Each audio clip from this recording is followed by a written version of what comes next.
Yes, so today we are going to explore the art of dots. And why did we do that? Because a few days ago, there was a National Dot Day. Do you know what it is? No idea. I didn't know either. I came across by accident when I bought a wonderful children's book for my toddler.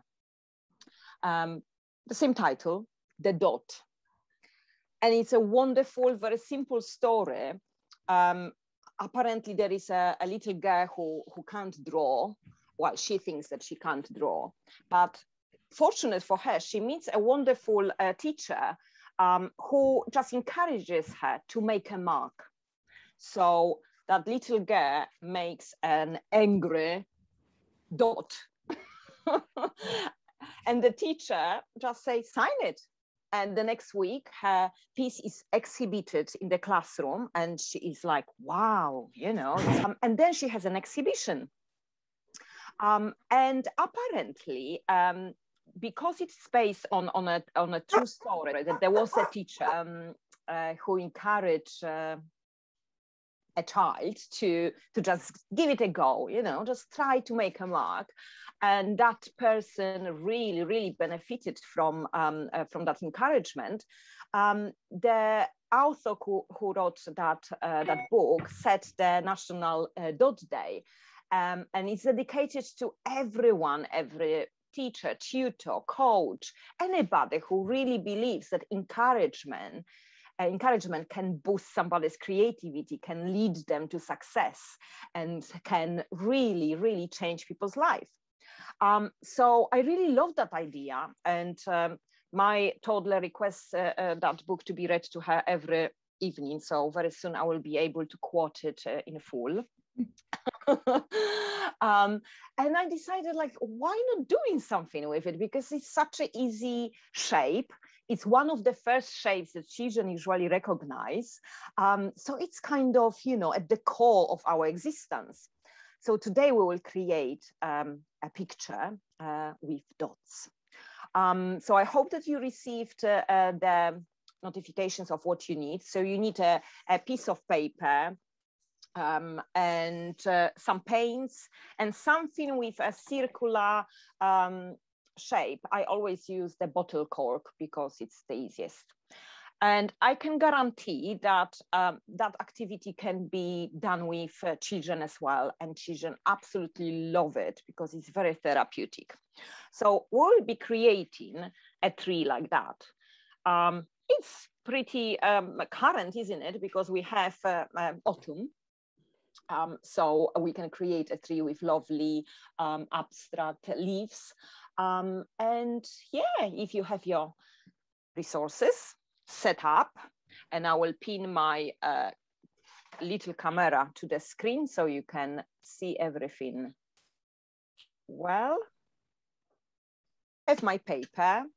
I have a bit of sponge because the background, I am just an impatient being, you know, and I don't want to paint it with the paintbrush. Sponge is just much quicker. And certainly it is very good with children because they may not have a patience to really paint the whole page for the background. So sponge works wonders. So I will put some paint on my palette. I will do the background in this autumn color. So I will use yellow, orange,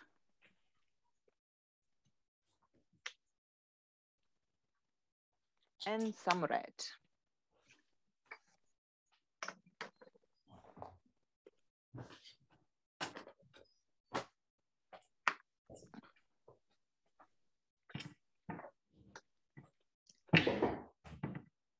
We start from the lightest color because then the sponge doesn't mess up the color that is lighter, because I am impatient and also lazy to change those sponges, so I just use one. So I will start from yellow, so dip your sponge in yellow. If you don't have a sponge, you could use the paintbrush if you wish, or you could use a bit of tissue and just, you know, spread it. So I will do about 1/3 with yellow.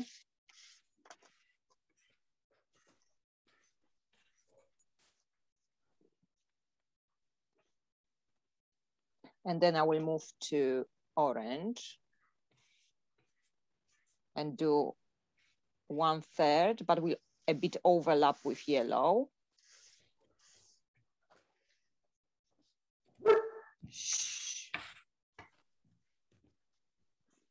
And then do the last third with red.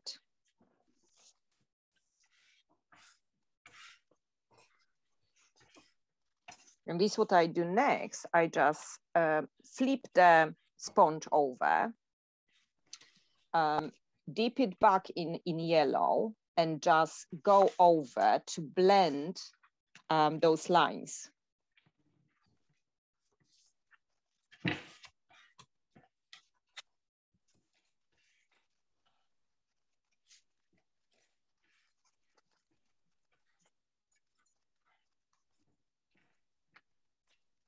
If you want, you can add a bit of highlights with red, because your sponge will be stained with red.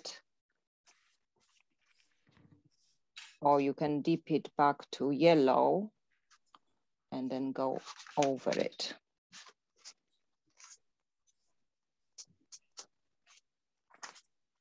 And we should have a nice blended background.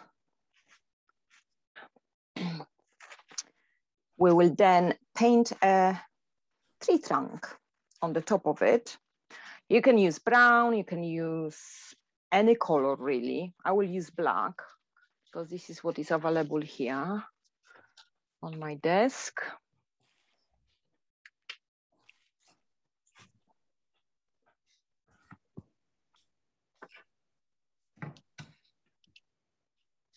And for that, I will be using a paintbrush. You can use even your fingers if you want. So I will use a bigger paintbrush to do the bottom. And trees are not always very straight, are they? So I'm going it a bit wonky with my paintbrush.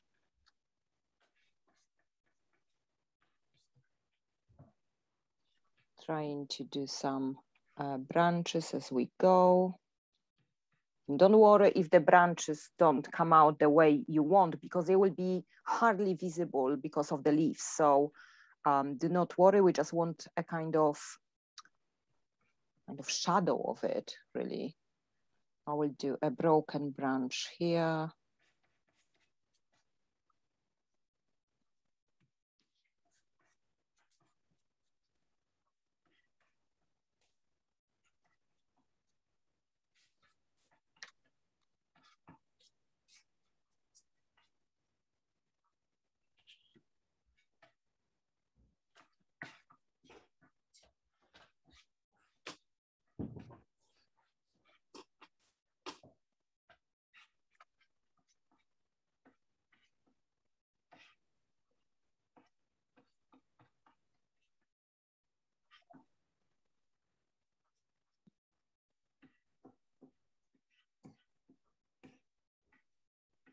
And paint as many branches as you wish.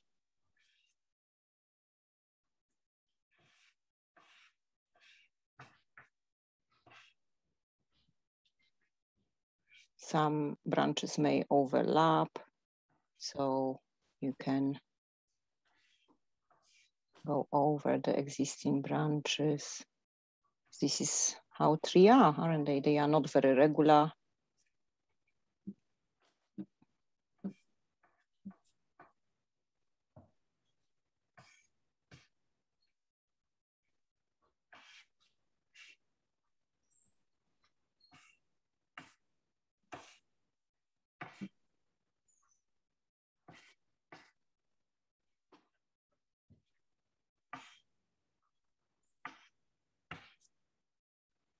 And when you are pretty done with your trunk, you can dip your paintbrush in red or orange or yellow.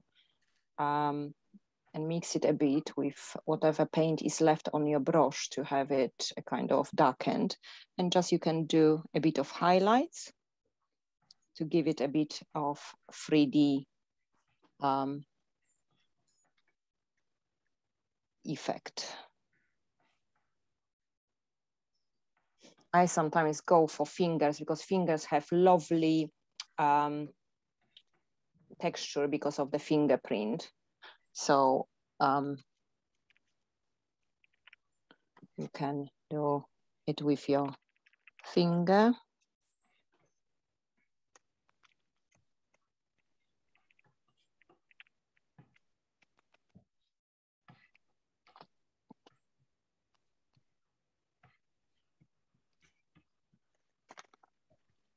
And this also gives you a kind of texture of a trunk a little bit when you touch that wet paint with your fingertip. But it's up to you, you don't need to do it if you don't like your hands dirty. And then the fun comes. And I use the technique of doing prints with some objects, like circular objects in particular, when I'm really stressed, because you can really punch that paper with that little stamp and it gives you a bit of release that is socially acceptable. So I will add some colors to my palette. So I have red, orange, and yellow. I will stick with that, but I will also add some green. This is a kind of metallic green because I don't have other light green. I will add some dark green.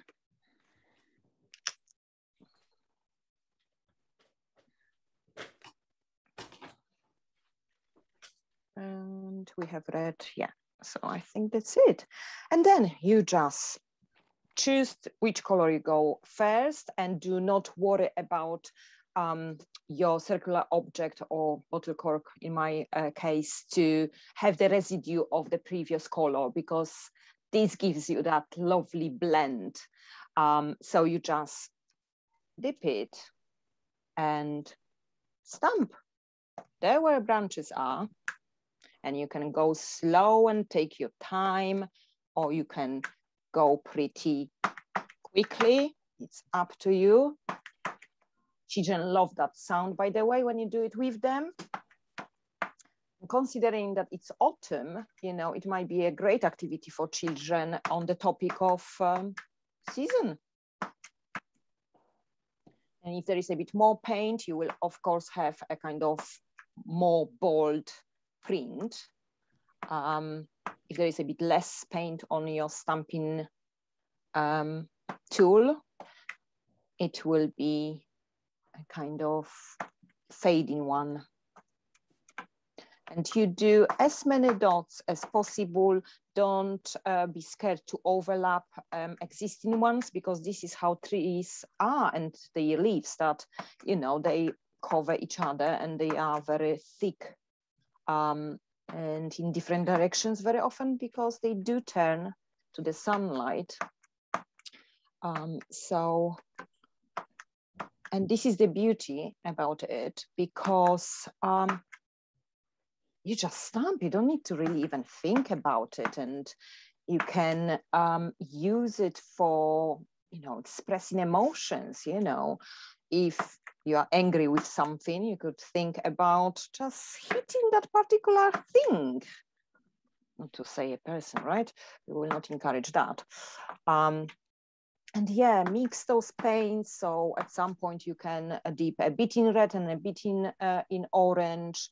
So you will have a blended effect. I will now go for a bit of green, because this is how autumn is, isn't it? That some green leaves are still there on some trees, although the rest of it may go a bit browny orangey color.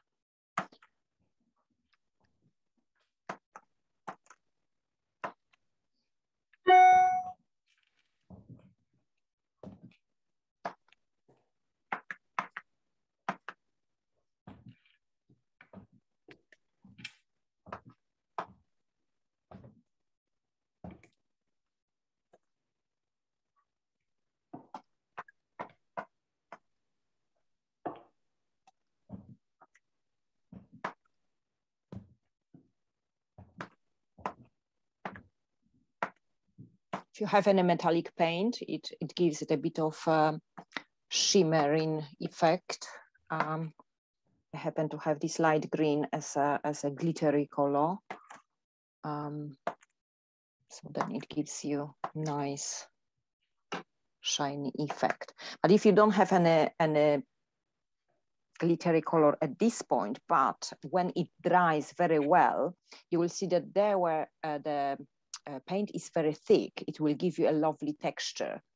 And if you find later a gold paint, you could gently go over it when it's really, really dry. So leave it for at least 48 hours to dry. And then the sticking out bits will get covered with that gold, and it will look really lovely, like magical tree.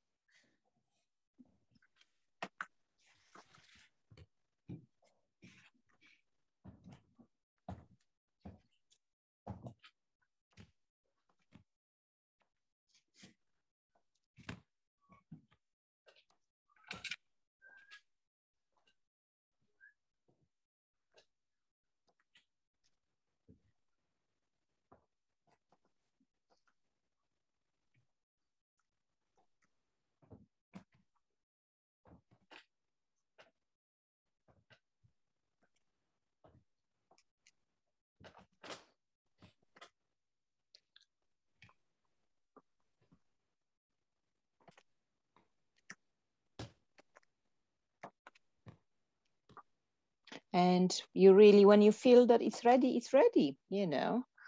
I love when it's pretty covered and the branches are just slightly visible underneath.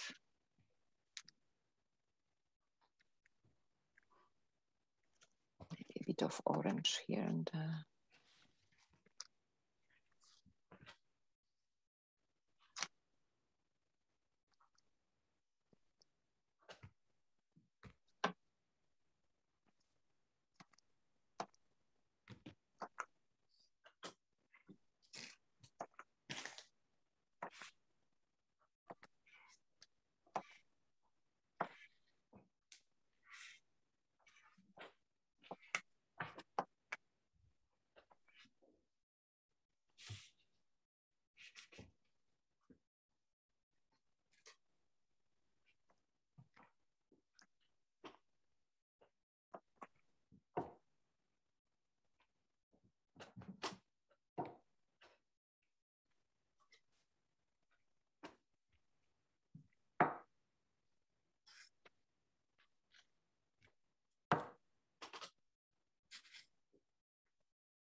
Can I put some leaves on like they've fallen off? Yeah, of course you can. It's your tree, yeah.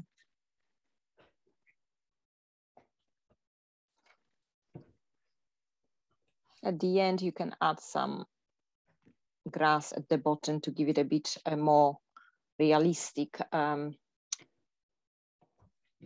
look, because those trees are rarely really placed in nowhere. They always have some nature underneath, whatever it is. So yeah.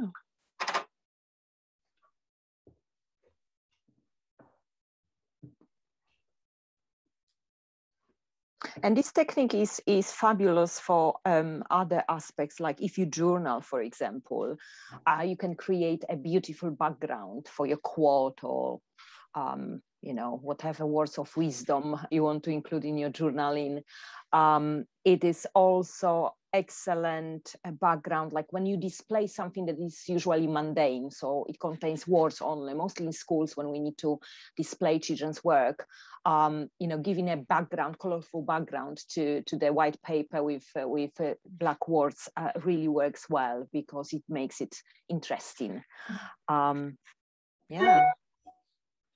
Yeah, the cork's quite good because it almost makes a kind of leaf pattern when it hasn't so much paint on it.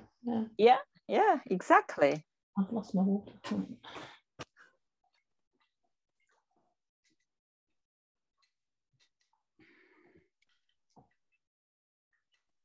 It's also good a tool, like sometimes with children, you know, we may be somewhere in the middle of nowhere and we don't have resources, but they want to do art and crafts. you know, then grab whatever you have and do some printmaking. Have a bottle of wine so that they can. Exactly. You know, join the pleasure for mom with the pleasure for the child. I just need to think of something to make out of an empty gin bottle then. Yeah. Well, the bottom of gin bottle also can give a nice print, actually. Oh yeah, because they all just have different designs. Yeah, they're not just round bottles anymore, are they? So yeah, they're all kind of quite fancy. Yeah. Right.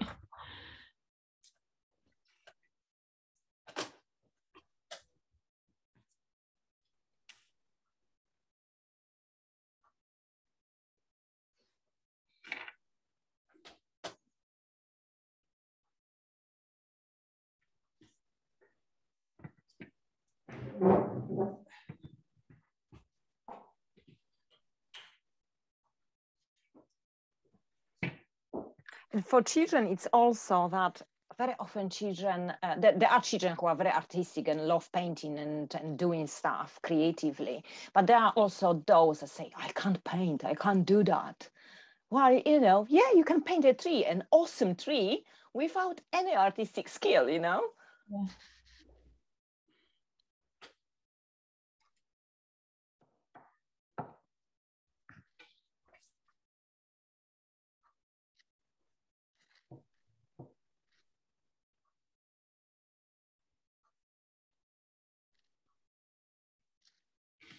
The only downside is that it dries for some time because some of the paint is quite thick. So you may need to leave it somewhere safe without curious fingers going over it. This is my tree. Light is not really good. But yeah, the colors are really nice. And this is what you can do also if you have any spray varnish, when it dries really well, if you want it a bit shiny, when you spray it with spray varnish, it will, you know, not only preserve it, but also make it nice and shiny.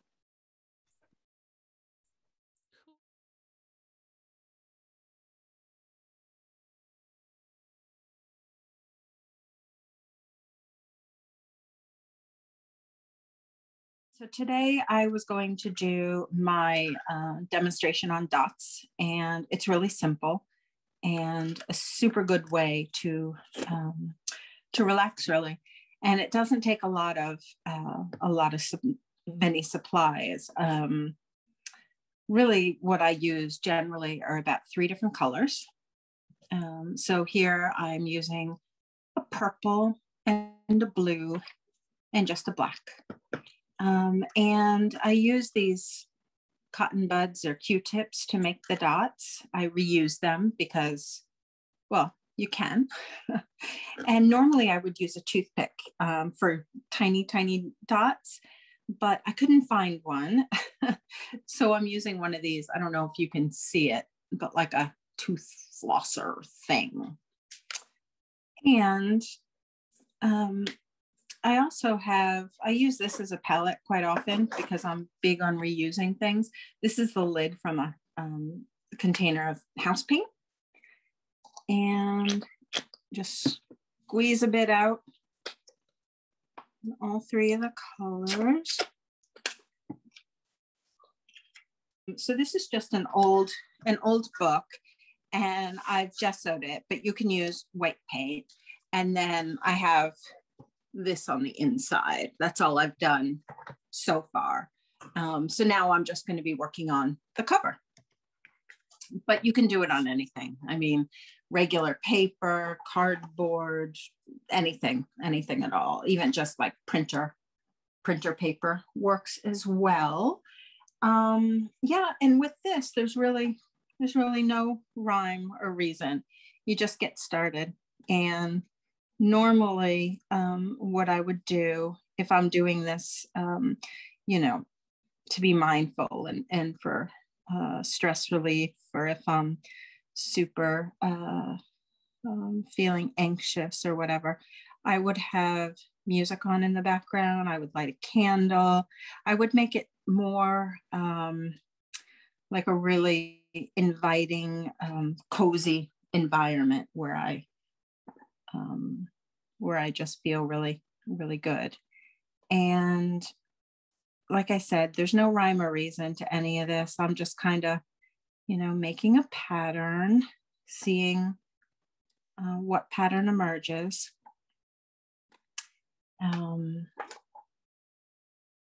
Get a little bit of black on there. I think the black can be, it's nice to get a different range of sizes. So you can really use anything. I mean, anything that's round. You can use a cork from a wine bottle. I've used like the lids to get bigger dots. Really anything goes. And it just it takes a little while. So, just breathe and listen to music and try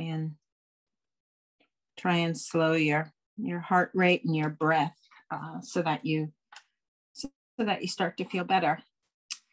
Let's see, and I think I'll do some more blue. And of course, I mean, you can do as many colors as you want. You can make a whole rainbow. You can just use one color. No rules, anything goes. Cat is scratching at the door, so I'm just gonna let her in. Come on. So I don't have to listen to her scratching. Let's see. I'll do purple. And hopefully you guys are following along at the same time. Otherwise, it's a kind of a long process to just watch. But it is kind of neat to see, kind of different things emerging. Watching it is pretty therapeutic, Yeah, I can imagine. I can imagine. Just watching all the dots appear. And it's a bit like a mandala thing, isn't it? It is. Because of the repetition of those patterns. Exactly. And I think you could really do that. I'm not great at repeating the same pattern evenly. So I tend to just kind of do random instead. But of course, I mean, if you're good at precision, it would make a great one. Believe me, you are much better at precision than I am, and much more patient, judging by watching your pattern. If you relate to my earlier, activity when I was just slamming that cork all over. Yeah, but I mean, I don't think I could do this if I was like in an angry state of mind. It's more just a calming, soothing thing. Which is good, because my activity is like you can really, you put one dot over the other and you don't mind how it, blends together. While right. Yours is more into, relaxing and calming. Mine is a bit like taking it out, take whatever emotions out. You can slam hard or you can press strong. So yeah, it's really good blend, It is. Yeah, that is a good. Yeah. And see there, I messed it up. But I don't care. I just keep going. You could just go over that dot with a bit more paint, and then it will be just more. Exactly. But I don't care. I'll just leave it. It doesn't bother me. It's and then I mean, sometimes what I'll do is I'll start let's see, I'll start kind of spacing them out a bit more so that I don't have the same, it kind of alters the pattern. And then you can just get a bit closer again. So it takes a little bit of time.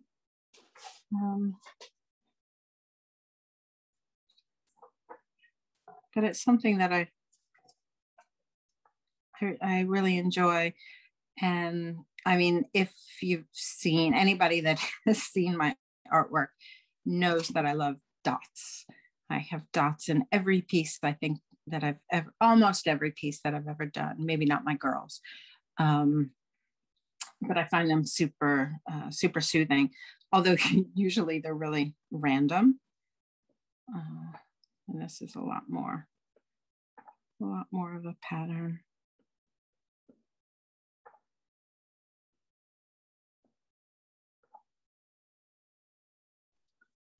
It's perfectly imperfect, I suppose. Yeah, and you could also use the cork we were using at the previous activity to do the bigger dots with it as well. Yeah, exactly. And it can be nice, I think, if you take a cork and you do one color, and then when it dries, you do another color in the middle, that sort of thing. Or wet, and they could, you know, they could blend. Either way, it's just whatever you feel like.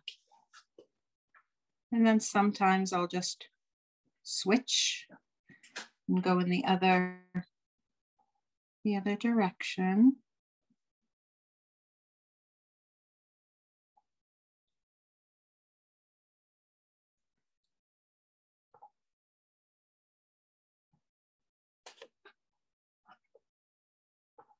Just to get, just to change up the pattern a little bit. So it's not quite as predictable.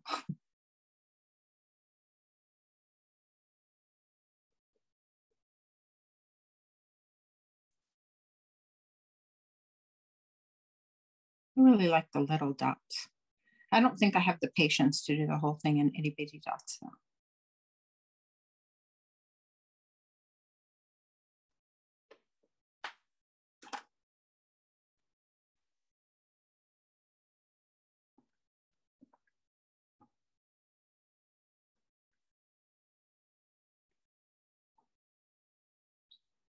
Just super simple and easy to kind of, to kind of lose yourself in the process.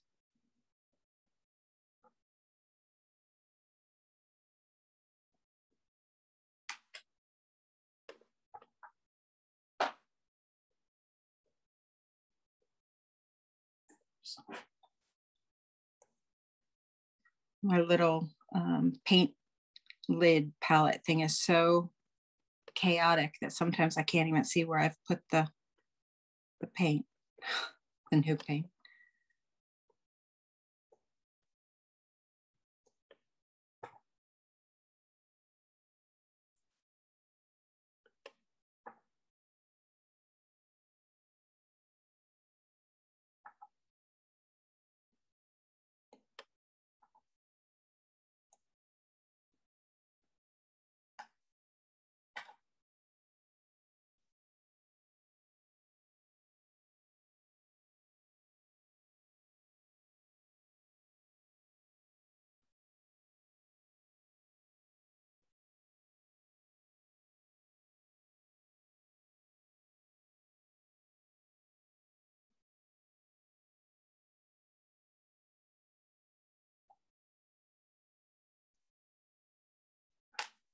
And more purple down here.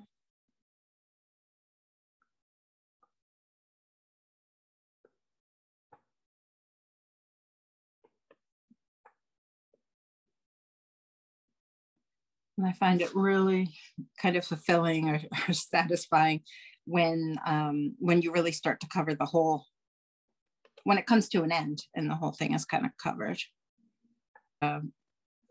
I always work with quite small palettes, but like I said, you can have as many colors as you want.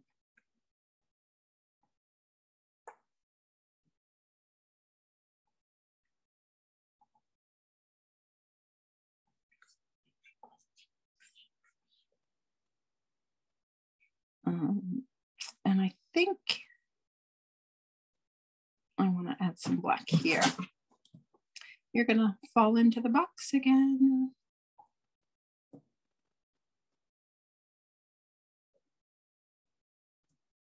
but I'm actually really happy with how well the puppy and the cat, the ones that are ours, get along. They're good. They would never like cuddle or sleep together, but they love to play together. Let's see, that's too close. Yeah. No, actually, whoops, that was the cat. I think I'm happy with this. I think I'm done. So let's see if I can bring it up a little bit closer. So lots of different, all the same colors, but the dots are moving in, several different directions and at different intervals of different spacing between them. And that's it. I mean, like I said, it's something that I find really, really calming. And I hope that you guys give it a go and tag us so that on Instagram, so that we can see if you do it. Be interesting to see what color combinations you make and how it works out for you and how you do the spacing and what other patterns you come up with. Because I think people tend to be so creative with these, and it's like we have one idea of how it should be, and then people come up with totally different ideas, and I think it's really cool.